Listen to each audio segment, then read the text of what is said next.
Hello and welcome to No Rest for the Weekend, where we go behind the scenes and talk to the creators of independent entertainment. I'm Jason Godbey, and with me in the Rabbit Hole studio today, he is an accomplished actor and producer. We met him at the red carpet of Soho International Film Festival, Mr. Alex Emanuel. Welcome, Alex.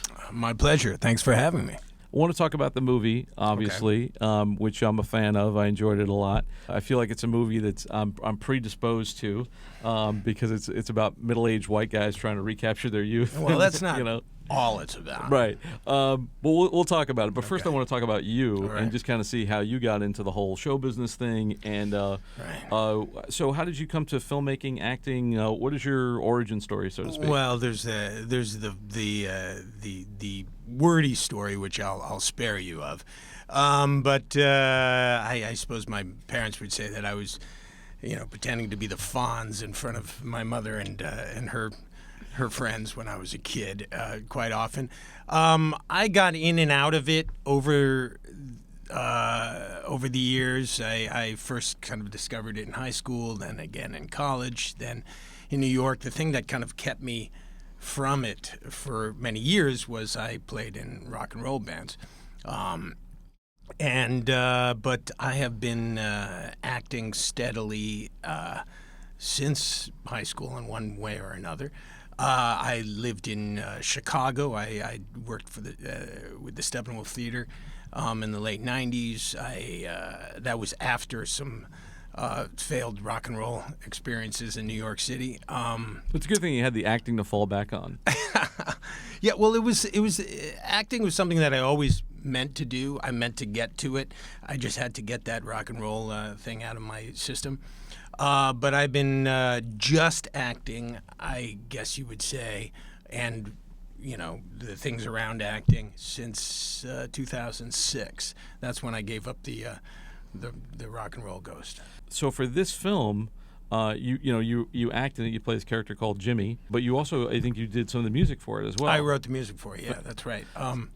Talk to me about the Incoherents and just kind of set it up and give us the pitch, like the Hollywood log line for it. The Hollywood log line. Well, it's about midlife malaise, if you will. It's a feel good movie. It centers around a group of estranged friends who were in an indie rock band in the 90s in New York City, much like ones that I was in, and they, because of one main character, Bruce, who was played by my producing partner and the writer of the film, Jeff Auer, he's kind of hit a stagnant part in his life. He's a 40-something-year-old paralegal being ordered around by younger lawyers. And he and his wife have hit a rocky spot, and he's kind of like, now's the time to reform this band that he quit on many, many years ago. So there's a little Blues Brothers in there as getting the band back together. There's, Absolutely. Some sort of sideways, and that film. Great movie. Elements of that and Love that, that film. and Almost Famous, obviously. He manages to get the band back together. My character Jimmy being the one that was his songwriting partner, and he's the one who would I would say is the hardest one to convince that it's time to get back together. There's a really nice dynamic between the two of you in the film. Thank you. You do. It's kind of a Mick Jagger, Keith Richards dynamic. Right. What intrigued me about it was, and one of the reasons I wanted to have you on the show and talk about it was, yes, it does hit my demo like perfectly of 40-something white guy who loves rock music, but it's a very common, very real experience. Sure. Guy wants to, did something years ago, feels empty inside, wants to fill it by, and people do this with everything. Like they do it with filmmaking, they do it with painting. And that's Bruce. Kind of that's Bruce's character. Right. My character is the guy who's kept doing it, which right. is sort of you're the like antithesis of him. He's the guy who played in 21 bands since the time that they broke up, and really horrible bands. But playing nonetheless. I'm continuing not giving to do up it. This lifestyle. I'm going to continue to rock and roll until I make it or until I die, whichever comes first. Which is me. basically. Yeah, it did feel like nobody was straying too far from Well, the house, you know? so Jeff wrote the script. Jeff and I met in 1998. We did an independent feature film called Monotony. Credit Card Productions, I think, produced it. And Jeff was the lead character in it, and I played the guy who was stooping his wife, a stoner mailman. I can't remember the guy's name, but we ran into each other a few years later, and he said that he had written this script and he had written this character with me in mind. About a band he knew that I played in bands, and he had also the other two characters, Keith and Tyler. Your rhythm section. Our rhythm section, played by wonderfully by Walter Hoffman and Casey Clark. He had those two actors in mind for those roles. Now, he didn't know whether they played instruments, but we could get to that. So I want to talk to you about some of the challenges and stuff in making the film, but money. Yeah, well, that's usually the biggest challenge. Most of the time when I ask people, they can't usually talk about budget, or they don't want to talk about budget, which is fine, but I know what indie budgets are. Right. And under $1 million. Right, it's just under $1 million, which could mean you had $10, or it could mean you had 50,000 on a good day, or 500,000. This doesn't look like it was made for $10. No, well, that's that's which is a testament to whatever you guys did with what money you had, because it looks I got to say, it's a good looking movie. Well, that's a testament to our wonderful director, who's one of my co-producers, Jared Burrell. Him and his brother Jordan Burrell, our other co-producer. Jeff and I and the two Burrells produced it. Jared, whom I met when at his SVA, doing his SVA thesis in, I believe, 2004. And I always thought he was an incredibly talented kid. He did comic books, and I played a detective, a cop in a comic book that. I can see you doing that. Yeah. It's a good role for you. So, Jared, and then Jared brought on John Hudak, who is our cinematographer, and together, they gave the film the look and the sheen of a bigger budget film. For the most part, it's the things. It's not usually the camera; it's what's in front of it. It's the art direction, the costume design, the makeup, all that stuff that people go, oh, that's beyond our budget kind of thing, but that's what makes your movie look good. Yeah, well, we learned the hard way. What we did, because we did start off without the money that we needed, we decided to break our film shoot, which was 20 days, 21, 22, into four different weekends, or into four different blocks. And so, and I recommend that to filmmakers, because we were able to learn after each one. Like the first one, we didn't have a wardrobe person. I was running around. It was all the office stuff, and I was running around making sure that this guy was wearing the same tie, and that, and I was like, I'm never doing this again. And Jeff was making chili, Right. It was good chili, though. You can do it. It's not impossible. It's just not recommended. Yeah, our crew like increased twofold by the end.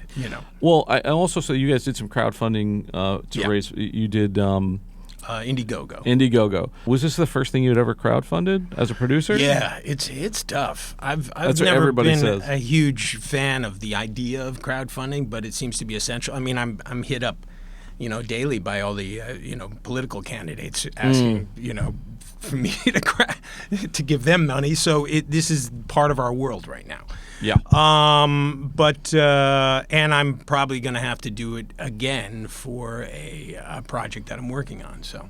There's many paths to Mecca kind of thing, and with indie film, you kind of, it's a trial and error process to see what's going to work and what's not going to work. For you guys, I think the overall product looks good. Like, it's a good looking movie. It's well written. It's well acted. Thanks. What I particularly liked is that this is ensemble piece, even though it's clearly Jeff's thanks for recognizing that. It is an ensemble piece. Yeah, I'm very proud of that. And even though it is a movie essentially about I mean, it's about the whole band, but you and Jeff are essentially the center characters, and Jeff's wife, played by Kate Harrington. I was just going to say that, like, the women in the movie come off well as well. Right. So when you say that this is sort of, hits your demographic of middle-aged guys, and I mean, we obviously thought that was going to be really, help us. Every middle-aged guy who ever wanted to be in a rock band was going to, throw down some money for us. But one thing we've noticed in regards to film festivals now, because we've been playing film festivals, is how much diversity and if you had a female director or so forth, things count. But our film, I mean, the female characters in our film are killer, and that, I mean. To that end, I owe great gratitude to our casting director, Adrian Stern, who cast 6 of our big roles and all the female roles. Kate Harrington, Amy Carlson, Annette O'Toole.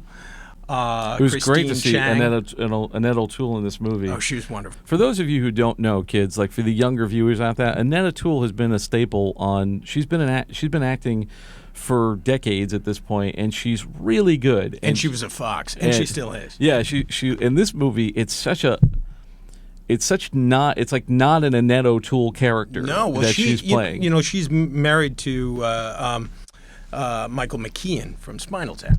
Right. And so there's that rock and roll thing. So when she got the script, I mean, she basically flew to New York on her dime. She just tackled that. How did you guys get her? That was voodoo. Like, what did you do? Well, that was. I'm not going to tell you some of the other people that we were, thinking of for the role, but that was Adrian Stern, our casting director, who suggested her, and she was absolutely perfect. I mean, we were imagining like a Debbie Harry type person, someone who, but it's not a very appealing on the surface role for any. She's supposed to be. It's not a glamour crank. part. Yeah. She's sort of curmudgeonly, and she's been around, and she, for me, like, I've always just kind of associated her with like classy roles, because she's tended to play a lot of. I've never seen her play a character like this. And as an actor, I tell you, I mean, I try to break it up, to try to play different kind of roles all the time, so I can see why this would appeal to her. I don't want to always play. I mean, Jimmy was somewhat easy for me. It was like me a little gruff, me like my older brother. So Kate Harrington, who plays Jeff, wonderful actress, Steppenwolf actress. She is married to Michael Shannon. Fantastic in the movie, actor. And to me, he doesn't work without her. Like the lead character, he needs your character, he needs Jimmy, and he needs the wife character. No, well, we hit gold with that. I mean, we were looking at a lot of different actresses, and she was just perfect. I mean, I can't complain about any of the roles. And Jeff and I cast all the supporting roles, and it was really sort of like Jilly Simon, who plays. Keith's girlfriend, Chrissy. It was sort of like, hey, I was thinking of Jilly. Oh, perfect. And everyone fit like a glove. The hardest one for us was the Jules, played by Vincent Lombardi. Only because this was such a sort of a scene-stealing role that, we were, thinking Billy Idol, blah, blah, blah, all these. This is the character who, if it were a British movie, this is the guy Bill Nighy would play. Yes, he was on the original list. He's because he's. Which we couldn't afford. We couldn't afford any of these people. Right. I'm not going to tell you about the folks who we weren't able to. It doesn't matter, because when Vince came on, he had done a reading for us like a year or so earlier, in which he said that he forgot his glasses and he couldn't see the script or something. But he and I went to college together. Oh, okay. Yeah, and he's a wonderful actor and a good friend of mine. And he is who I had always imagined this guy to be. And he kills it. He knocks it out of the park, and his chemistry with Annette O'Toole, as you could, They're great. Is priceless. He seemed like, because I wasn't familiar with him before I saw the movie. He just seemed like a guy you found in the scene. Like he just he looks. Is that his all the time look, or did he make himself look like that for the? I'd love film? to be able to say that Vince is completely different than that character, but it kind of fit like a glove. It's good casting, man. Dustin Hoffman used to say, "Don't fake it if you don't have to." Yeah, the closest you can get to the real. He's the most rock and roll of all of us. Exactly. And he looks like he's been in that world. Like there's one thing that held true to me, because I'm also a guitar player myself, and I've played out in New York City, and I've also been in those rehearsal rooms. There's an air of authenticity. You could smell those rooms. You could it smells like old beer, and I was concerned that the rehearsal room that we played in was not going to be dirty and enough. I was running around putting stickers on the and we put up some foam and stuff like that. But it really, when Jeff walks in and he goes dank, sweaty, perfect. You can cut it with a knife. You can smell it. That's the stuff that where if you had $500, or if you had $1.5 million, that's really the stuff that that's what makes the movie. Those little details, and they're like the place where your character. The locations. We stumbled upon that. Jared found that. The place was actually about to be demolished. Perfect. Yeah, and it's an incredible rehearsal space out in Jersey City. Okay. And they were going to demolish that building a month later, and it was and not only that, it doubled. There was a room that they did showcases for, or used to do showcases for, and we used that as a club. I think the hardest part too, one of the biggest challenges for movies like this, is that whenever you have crowd scenes, trying to find enough extras, and I take credit for 90% of that. So backstage. .com. I put a posting on. I was on Craigslist. I was whatever. I was come, and these people, they showed up, and some of them showed up a few times, and they thanked us afterwards. They were we had such a great time. Were you guys really playing, or was it all pantomime when you were doing it? It was pantomime, which wasn't easy, because Jeff and I had just recorded these songs in the studio. I demoed 25 songs for the film.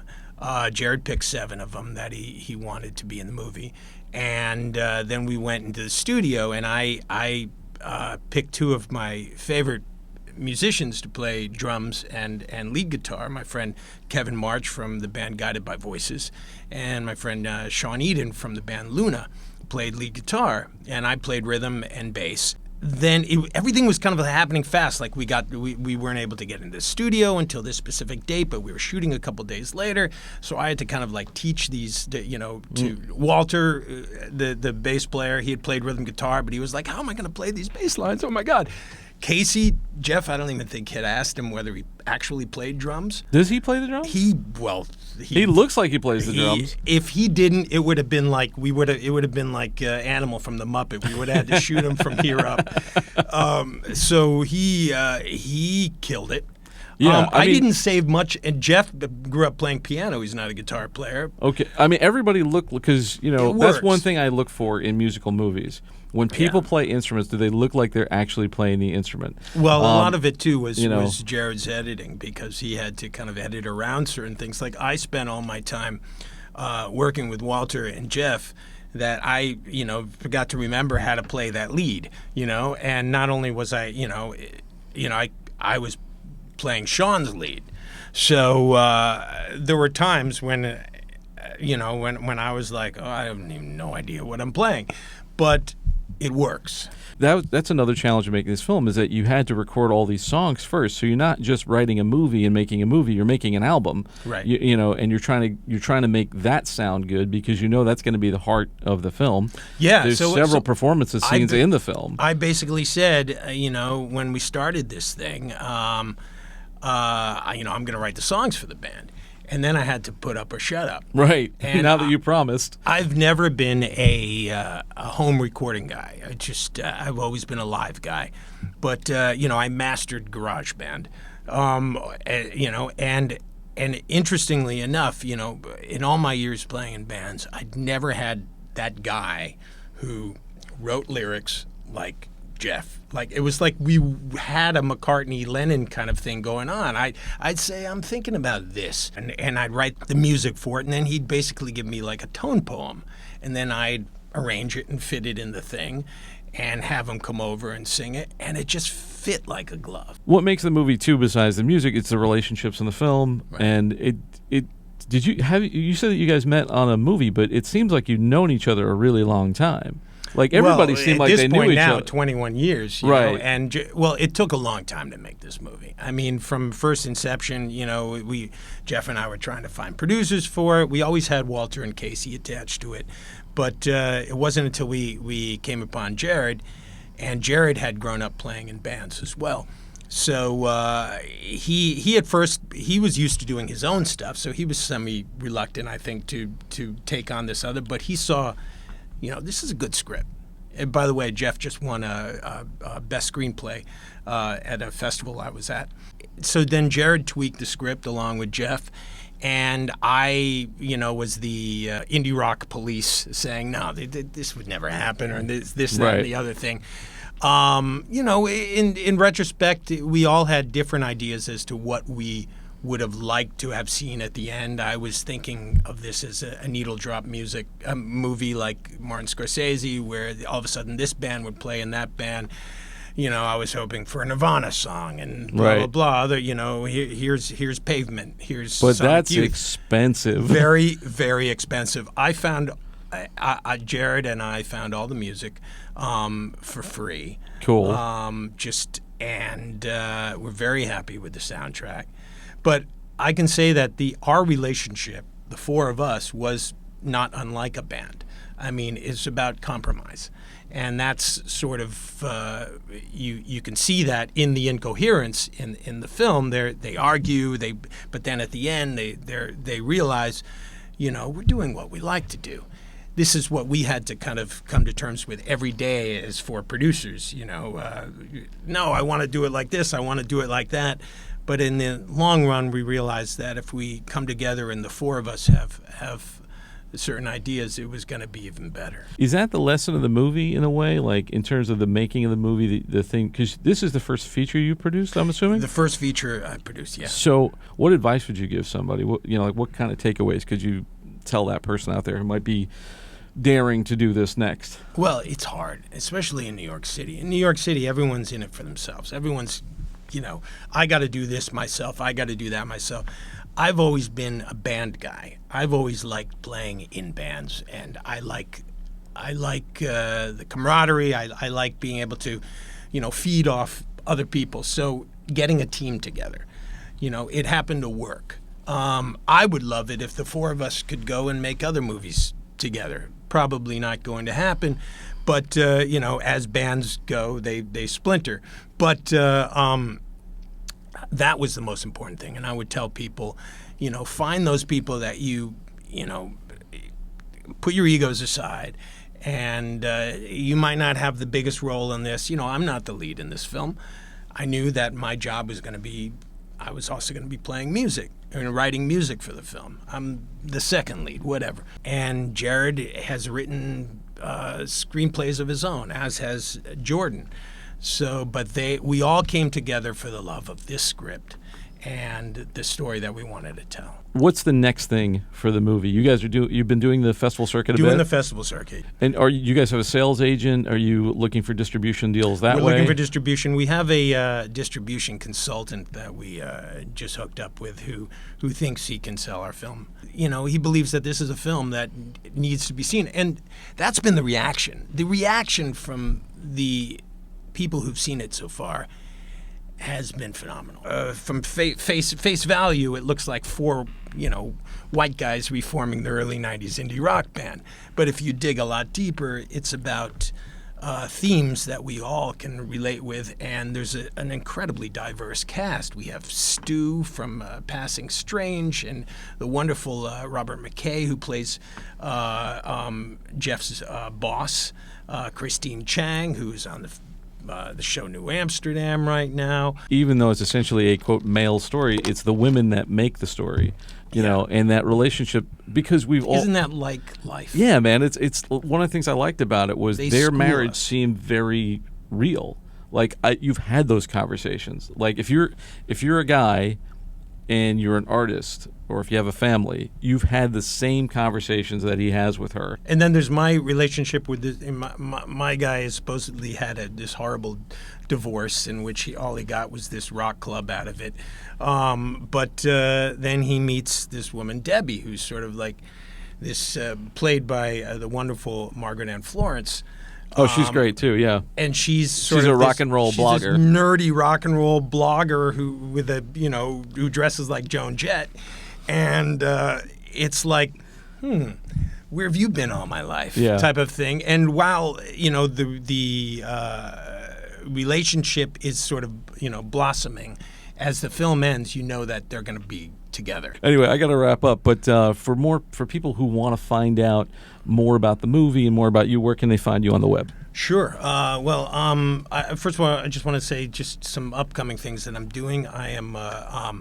My father was a wonderful illustrator. His name was Robert Grossman. He died last year, and we put out just before he passed away, he finished a graphic novel, his first graphic novel, called Life on the Moon, and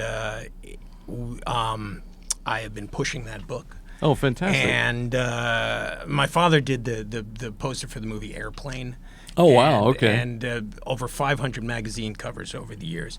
And I am working on doing a documentary about him and furthering his book, which is an incredible book about the first fake news story. Other things in terms of coming up, I'm shooting a short film next week called Someone's on the Other Line. It takes place in the 70s, and it's about infidelity. And I'm pushing the movie. You can go to www.theincoherents.com or facebook.com/incoherents. If anyone would like to know more about me, you can go to alexemanuel.com. Thanks so much for coming, and thank you all out there for taking this trip down the rabbit hole. For more episodes of this show, you can find them on our website, norestoftheweekendpodcast.com. We're also on all the major podcast channels, so be sure to subscribe there. And we're also on Patreon, so you can find us on patreon.com/norestoftheweekend. For Behind the Rabbit Productions, I'm Jason Godbey. Thanks for joining us. We'll see you next time. Thanks again, guys.